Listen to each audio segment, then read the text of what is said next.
Hello everybody, welcome to Ashish Singh Lectures. I am Madiha Khan, your friend who is here to help you with your English language. तो हमारा going places चल रहा था जिसमें हमने देखा कि किस तरीके से सोफ़ी जो है वो एक इमेजिनरी स्टोरी बनाती है खुद को कूल बताने के लिए और अपनी रियलिटी से एस्केप करने के लिए। ठीक है, तो आज हम उसके आगे की स्टोरी जानेंगे और आज हम इसके वर्ड मीनिंग्स और क्वेश्चन एंड आंसर्स भी कंप्लीट कर लेंगे। After dark she walked by the canal. ठीक है, तो स्टोरी हमारी कहाँ तक चल गई थी कि भाई वो जो है डैनी केसी का मैच देखने गए हुए होते हैं और फिर वहाँ से उसके जो फादर है वो सेलिब्रेट करने चले जाते हैं। सोफी अपने भाई को लेकर घर चल जाती है, वहाँ उसकी जैनसी से बात होती है और जैनसी को वो जो भी होता है वो बता देती है स्टोरी, है ना। ठीक है, कि जैनसी भी उस पर यकीन कर ले और किसी और को आगे ना बताए।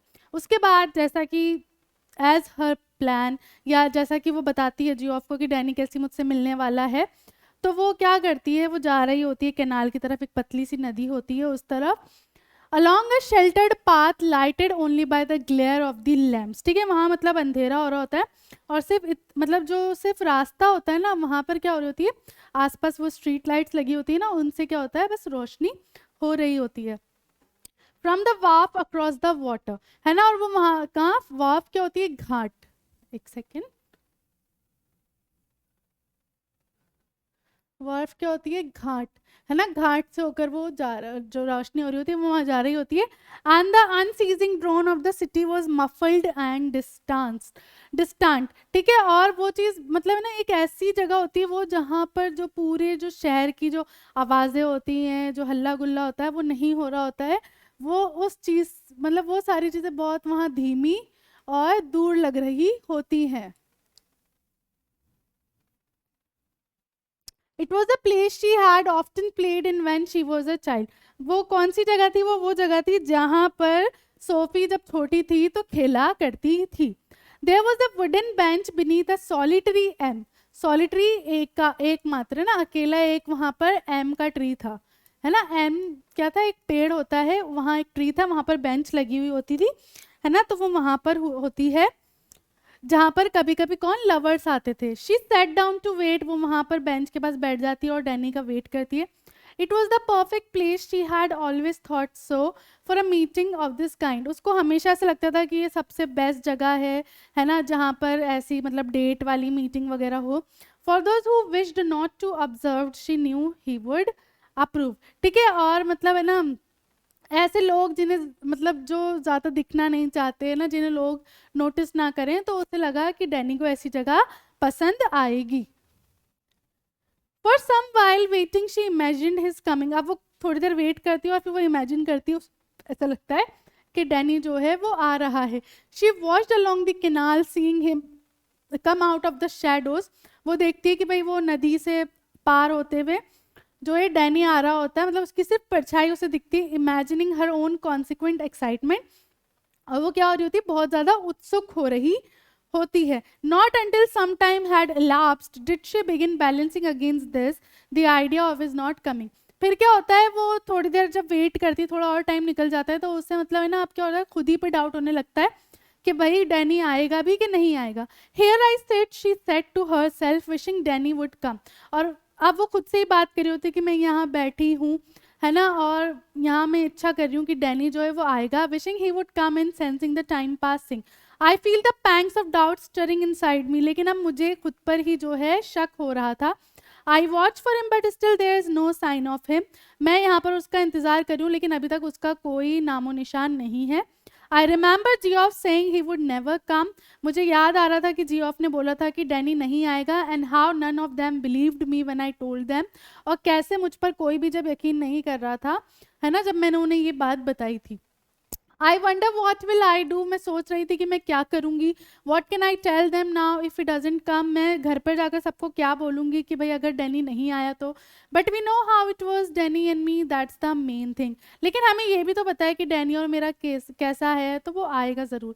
How can you help what people choose to believe. आप कैसे मतलब है ना इस चीज़ पे हेल्प कर सकते हैं कि भाई लोग किस चीज़ पर यकीन करेंगे, किस पर नहीं करेंगे।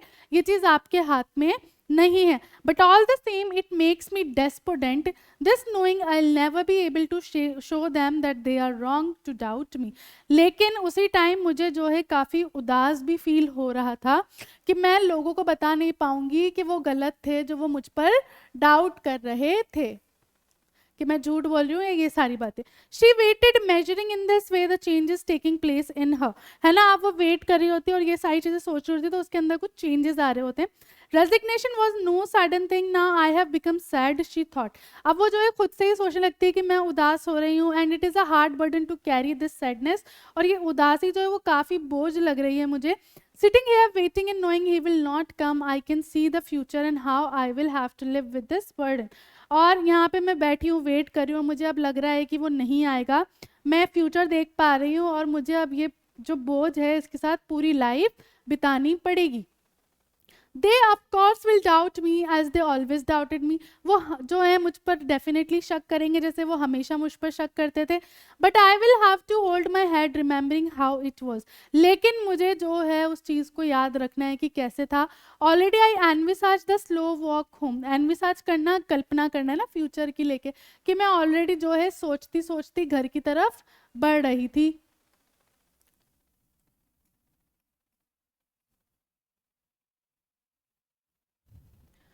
And Geoff disappointed face when I tell him he didn't come that Danny. और मैं, मुझे ये भी ध्यान में आ रहा था कि जियोफ जो है वो काफ़ी निराश हो जाएगा जब मैं उसे बताऊंगी कि डैनी नहीं आया. And then he'll fly out and slam the door.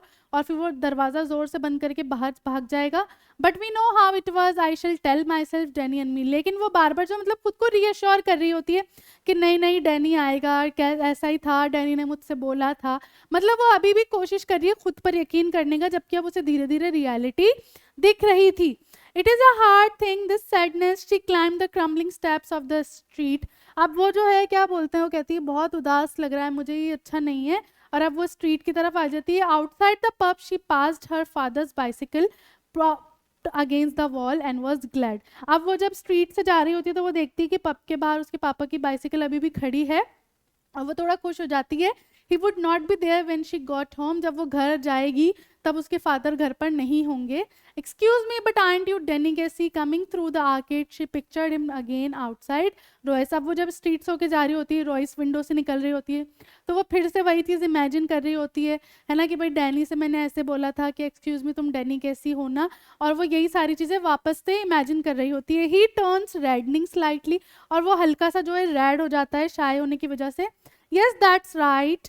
हाँ मैं ही डैनी कैसी हूँ. I watch you every week with my dad and my brothers. मैं तुम्हें हर हफ्ते देखती हूँ अपने पापा और अपने भाइयों के साथ.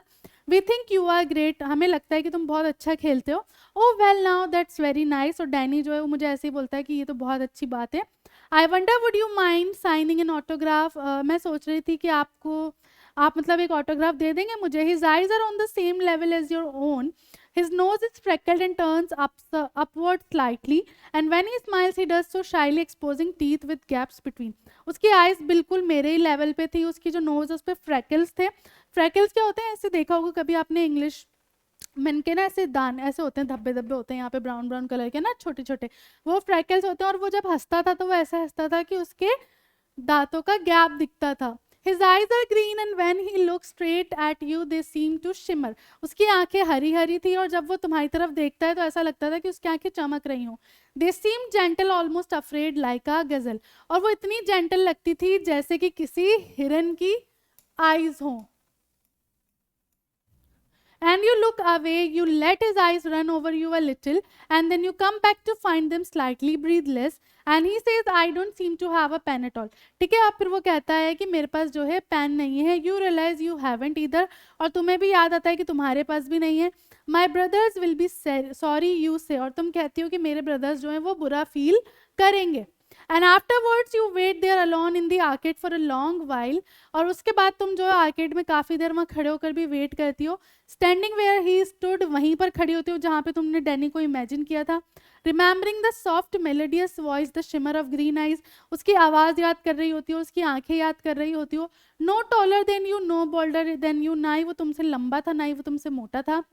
The prodigy, the innocent genius, the great Danny कैसी.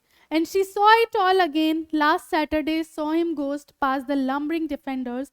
heard the 50,000 catch their breath as he hovered momentarily over the ball. और फिर वो आप जो है वापस से सैटरडे वाला सीन याद कर रही होती है, वो देखती है कि वो कैसे डिफेंडर्स को हटाकर जो है गोल करता है, 50,000 से ज़्यादा लोग जो हैं वो चिल्ला रहे होते हैं, उनकी आवाज़ें गूंज रही होती है, and then the explosion of a sound as he struck it crisply into the goal, और फिर एक एक्सप्लोजन ऐसे कुछ जैसे कुछ फटा हो जैसे ना, तो वो आवाज़ आती है जैसे ही वो गोल करता है, the sudden thunderous eruption of exultant approbation, और एकदम जो है ना सडन क्या होता है, लोगों के प्रसन्न होने की आवाज़ आती है।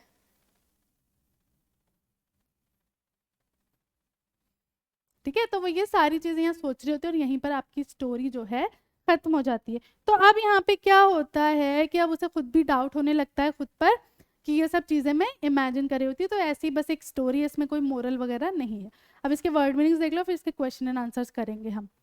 इमाग निर्धारित, मेलनकॉली उदासी, है ना, सोफिस्टिकेटेड जटिल परिष्कृत, ग्रिमी मैला, इनकॉन्ग्रुटी असंगति, क्रिकेट कुटिल, क्लटर्ड बर्बाद, टिंकरिंग छेड़छाड़, अप्रेंटिस परिशिक्षु, एग्जॉटिक विदेशज, लॉन्ग्ड इंतजार, फॉरबेड जो मना हो, इंस्टिक्टिवली सहज सहज, क्रेडल्ड पालना, एब्रप्टली अचानक, एप्रोबेशन अनुमोदन, रिगिल्ड घबराहट, डिस्डेन उपेक्षा, रेवरेंटली श्रद्धापूर्वक, प्रोडिजी पूर्व सूचना, अपरेंटली प्रत्यक्ष स्पष्ट रूप से, पिलग्रिमेज तीर्थ यात्रा, हेजिटेंट संकोची, एस्केटिक खुश प्रश्न, एक्सल्टेंट प्रश्न, गौकी भोंडी, मिजरी हीन, हष्ट तभी हुई, वॉफ घाट, सॉलिट्रियम एक प्रकार का जंगली पेड़ जो एकमात्री था वहां, पैंग्स कष्ट, डेस्पोडेंट निराश, एनविसाज कल्पना, इरप्शन विस्फोट, गजैल मृग हिरण, लंबरिंग नींद आना, hovered मंडराना।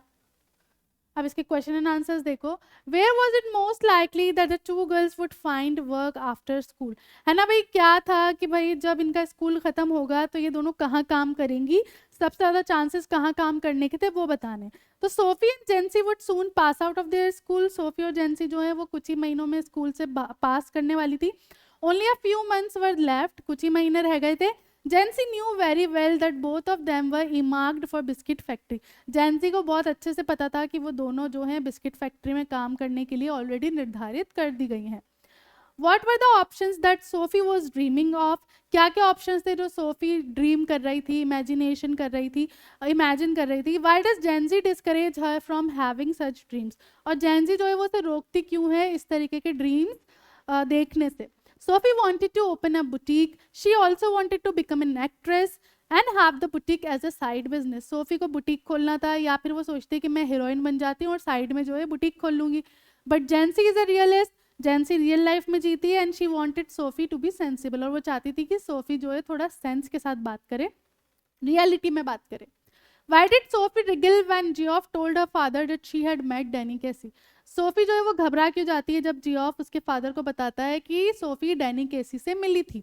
When Geoff told his father about it, जब जियोफ अपने पापा को ये बात बताता है, he became angry, उसके फादर गुस्सा करने लगते हैं। Her father turned his head on his thick neck to look at her, और क्योंकि वैसे मोटे से होते हैं तो उनकी गर्दन भी मोटी सी होती है, और वो ऐसे ही अपनी गर्दन घुमाकर सोफी की तरफ देखते हैं। His expression was one of disdain, उनको मतलब है ना काफी गुस्सा आ रहा होता है, काफी निराशा हो रही होती है। Sophie wriggled where she was sitting at the table, और सोफी इसी वजह से घबरा जाती है।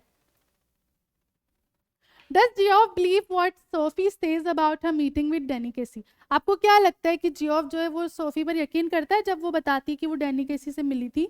No, Geoff does not believe what Sophie says about her meeting with Danny Casey. Geoff जो है नहीं यकीन करता है जब सोफी बताती है कि मैं डैनी केसी से मिली थी।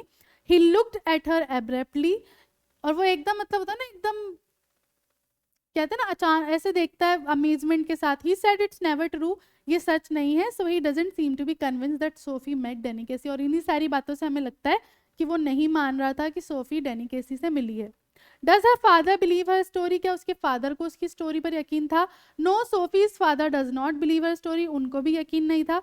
When Geoff tells him that Sophie met Danny Casey, जब जियोफ बताता है कि सोफी डैनी केसी से मिली थी, his father looked at Sophie with disdain, वो गुस्से में सोफी की तरफ देखते हैं। He thinks that it is her another wild story, और ये कोई उसकी बनाई हुई स्टोरी है। Which country did Danny Casey play for? Danny Casey कौन सी कंट्री के लिए खेलता था? आयरलैंड के लिए खेलता था। Why didn't Sophie want Jancy to know about her story with Danny? Sophie क्यों चाहती थी कि जेंसी को ये स्टोरी ना पता चले कि मैं डैनी से मिली थी और ये सारी बातें जेंसी तक ना जाए? Sophie knew that a secret wasn't a जेंसी thing. ठीक है, सोफी को पता था कि भाई कोई भी सीक्रेट या रहस्य जो है वो जेंजी के मतलब की चीज नहीं है। टेल गॉकी जेंसी समथिंग लाइक दैट, क्योंकि जेंसी जो है वो काफी ऐसी थी, पागल सी, है ना, और वो अगर उसको कुछ भी बता दो ना, that the whole neighbourhood would get to know, और वो सारी बातें पूरे मोहल्ले को पता चल जाती थी। That's why she didn't want Jancey to know about her story, और इसीलिए वो चाहती थी कि जेंसी को इस कहानी के बारे में ना पता चले। Did Sophie really meet Danny Casey? देखो ये दिल्ली 2014 में भी आया हुआ क्वेश्चन है ना, कि भाई क्या सोफी सच में डैनी केसी से मिली थी? No, Sophie did not really meet Danny Casey. Sophie नहीं मिली थी डैनी केसी से। शी इमेजिन्ड हिज कमिंग, उसने सिर्फ ये सब इमेजिन किया था कि वो आ रहा है। She sat in the park waiting for Casey and knowing that he would not come, वो वहाँ बैठे बैठे वेट कर रही थी, लेकिन उसे खुद भी पता था कि डैनी जो है वो नहीं आएगा। शी फेल्ट सैड, उसे बुरा लग रहा था। Sadness was a hard burden to carry, और ये काफ़ी बड़ा बोझ था उसके लिए। She was always lost in a dreamy world where she imagined कैसी meeting her. वो हमेशा एक अपनी दुनिया में खोई रहती थी जहां पर उसने इमेजिन किया था कि डैनी केसी उससे मिल रहा है। Which was the only occasion when she got to see Danny Casey in person. कौन सा ऐसा ओकेजन था जब सच में उसे डैनी केसी से मिलने का मौका मिलता था? The only occasion when Sophie got to see Danny Casey in person was when the family went to watch United on Saturday. तो सिर्फ जब वो गेम देखने जाते थे तब ही सोफी ने उसको रियल में देखा होता है। अंडरस्टैंडिंग द टेक्स्ट वाले देखो, Sophie and जेंसी were classmates and friends. Sophie और जेंसी जो थे वो दोस्त भी थे और क्लासमेट्स भी थे। What were the differences between them that show up in the story? लेकिन दोनों में क्या चीज अलग थी जो स्टोरी में हमने देखा वो बताना है। Sophie and जेंसी were totally opposite of each other, दोनों बिल्कुल अलग थी एक दूसरे से। Sophie was always lost in a dream, Sophie हमेशा अपनी ही सपनों में खोई रहती थी। She dreamt of owning a boutique, be like Mary Quant or an actress and wanted to become rich and famous. वो हमेशा सपने देखती थी कि वो बुटीक खोलेगी, मैरी क्वांट जैसी बनेगी या एक हीरोइन बनेगी और बहुत पैसा कमाएगी और बहुत फेमस होगी। On the other hand, जेंसी was a girl who had a realistic approach towards life. और दूसरी तरफ अब जेंसी ऐसी लड़की थी जो रियलिटी में बिलीव करती थी। She knew that they came from a poor family and were working in a small factory. वो बहुत अच्छे से जानती थी कि वो एक बहुत गरीब फैमिली से बिलोंग करते हैं दोनों ही, और वो जो है एक फैक्ट्री में ही काम करने के लिए निर्धारित किए गए हैं। How would you describe the character and temperament of Sophie's father? अब आपको सोफी के फादर के कैरेक्टरिस्टिक्स बताने हैं। तो Sophie's father has a plumpy face looking grimy and sweaty. Sophie के फादर जो है काफी गोल मटोले, उनका फेस भी ऐसा है गोल मोल सा है और काफी गंदा हो रहा था उनका face. Sophie fears his anger, Sophie उनके गुस्से से बहुत डरती थी। He doesn't believe in the wild stories of his daughter, है ना, और वो एक भी स्टोरी में जो सोफी बनाती थी या बताती थी उसमें यकीन नहीं करते थे। But as a caring father he reminds her not to make such stories, लेकिन वो केयर भी करते थे सोफी की और वो उसे हमेशा बोलते थे कि ऐसी स्टोरीज मत बनाओ, as this could lead her to trouble, इससे तुम परेशानी में भी पड़ सकती हो। ही लव्स वॉचिंग फुटबॉल, उन्हें फुटबॉल देखना बहुत पसंद था। He hopes young Casey will be as good as Tom Finney, और उन्हें ये मतलब वो आशा करते थे कि भाई जो डैनी कैसी है वो टॉम फियनी जितना ही अच्छा खेले, and enjoys the winning of his team by visiting the pub, और जब भी टीम जीतती थी तो वो पब जाकर सेलिब्रेट करते थे अपने दोस्तों के साथ। Why did Sophie like her brother Geoff more than any other person? Sophie को अपना भाई क्यों सबसे ज्यादा पसंद था? From her perspective, what did he symbolize? और सोफी के नजरिए से जियोफ क्या लगता था तुम्हें? Geoff is the only person who listens to Sophie's fantasies. Geoff वो एकमात्र इंसान था जो सोफी की सारी स्टोरी सुनता था एंड लॉन्ग चेरिश ड्रीम्स, और जो भी उसके ड्रीम्स थे वो सब जियोफ सुनता था। Geoff was an introvert type of person. Geoff जो था वो इंट्रोवर्ट था, मतलब वो ज्यादा ना किसी से बोलता था ना दोस्ती करता था, and so he spoke less about himself, और इसलिए वो अपने बारे में भी कम बात करता था। This made Sophie like him, और यही चीज सोफी को सबसे ज्यादा पसंद थी। एज फ्रॉम हर पर्सपेक्टिव, क्योंकि उसके नजरिए से Geoff symbolises an elder brother who has grown up. उसके नजरिए से उसे ऐसा लगता था कि जियोफ जो एक बड़ा भाई है जो काफी बड़ा हो गया and visited places unknown to, और ऐसी ऐसी जगह जाता है जहाँ जो जगह सोफी को पता भी नहीं है. That were full of interesting people, और जहाँ पर लोग भी काफ़ी मज़ेदार होंगे. So she tried to win his affection in order to get a chance, और इसीलिए वो हमेशा कोशिश करती थी कि वो जो है जियोफ उसे पसंद करे, और ताकि उसे चांस मिले टू राइड विद हिम, और अपनी बाइक पे जियोफ उसे बिठाकर ले जाए to that special place where she would visit by wearing a beautiful yellow dress, और जो है जियोफ उसे पसंद करे और उसे जो है अपनी बाइक पर बिठाकर वहाँ ले जाए जहाँ जियोफ सोचता रहता है जहाँ जाता है. She also imagined of being welcome by the crowd there, और वो अब उसमें अपने ड्रीम्स में वापस चले जाती है और इमेजिन करती है कि वहाँ के जो लोग हैं वो उसे वेलकम करेंगे उसका. Sophie wanted to live that beautiful life which was full of colours and happiness that Geoff lived but she could not. ठीक है, तो सोफी जो है ना हमेशा मतलब उसे ऐसा लगता था कि भाई जो लाइफ जियोफ जी रहा है ना वो लाइफ मुझे भी जीनी है, और इसीलिए उसे जियोफ बहुत पसंद था. What socio-economic background did Sophie belong to? Sophie का जो बैकग्राउंड था वो कैसा था वो बताना है तुम्हें, और साथ में क्या बताना है तुम्हें, what are the indicators of her family's financial status, और उसकी फैमिली की फाइनेंशियल कंडीशन कैसी थी ना, पैसों को लेकर कैसी कंडीशन थी वो बताना है. Sophie belongs to a lower middle class family, वो लोअर मिडिल क्लास फैमिली से बिलोंग करती थी, मतलब काफ़ी पुअर फैमिली से बिलोंग करती थी. She dreams of things she can't have in real life, वो ऐसे सपने देखती थी जो सच में कभी सच नहीं हो सकते थे. She lived in a small house with her family, वो एक छोटे से घर में रहती थी अपने परिवार के साथ. She says if I ever came into money I will buy a boutique, और वो हमेशा कहती थी जब भी मेरे पास पैसा आएगा मैं एक बुटीक खरीदूंगी. Even little Derek understands her unrealistic nature, even जो उसका सबसे छोटा भाई था वो भी समझता था कि सोफी बहुत ज़्यादा बड़े बड़े ख्वाब देखती है. Her father was a labourer and her elder brother Geoff's occupation reflects their socio economic background. ठीक है, उनके फादर जो है वो भी एक फैक्ट्री में काम करने वाले वर्कर थे, और जो जियोफ है ना उसका ऑक्यूपेशन सबसे ज़्यादा रिफ्लेक्ट करता है उनका background. He is an apprentice mechanic, वो एक परिशिक्षु मैकेनिक है, वो अभी सीख रहा था. She also worked in a biscuit factory in order to support her family, और वो खुद भी जो है जब फ्री होती थी अपने घर से तो वो बिस्किट फैक्ट्री में अपनी फैमिली की मदद करती थी. Such things indicated that Sophie belong to a lower middle class family, और यही सारी चीज़ें हैं जो ये बताती हैं कि सोफी एक बहुत पुअर फैमिली से बिलोंग करती थी. ठीक है, तो इसी के साथ आपका ये जो चैप्टर है वो यहाँ खत्म होता है, और इसके क्वेश्चन आंसर्स हमने यहाँ कर लिए. तो हमने देखा कि भाई कैसे एक इमेजिनेशन में जी रही थी वो, क्योंकि बहुत पुअर थी वो, तो ऑब्वियसली जो चीज़ें रियलिटी में नहीं होती थी वो अपने ड्रीम्स में जीना चाहती थी. तो यहाँ पे बेसिकली बस यही बात है, और इसी के साथ आज की क्लास यहाँ खत्म करते हैं. मिलते हैं नेक्स्ट क्लास में, तब तक के लिए this is Madiha Khan signing off right now. Bye bye and have a nice day.